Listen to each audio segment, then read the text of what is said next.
বন্ধুরা রুটি আর সবজি আজকে ভাত করা হয়নি, বাঁধাকপি ঘন্ট আর কালকে রাতের অল্প নিরামিষ সবজি আছে, ওটা দিয়ে রুটি আর সবজি খাওয়া হবে। আজকে ভাত করা হয়নি, ভাত খাবে না, ওই জন্য রুটি আর সবজি।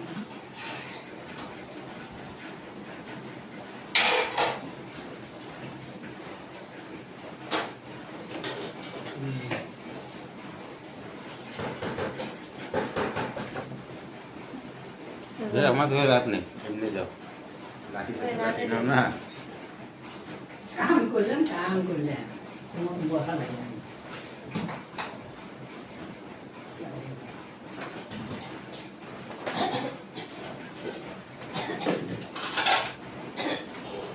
ভালো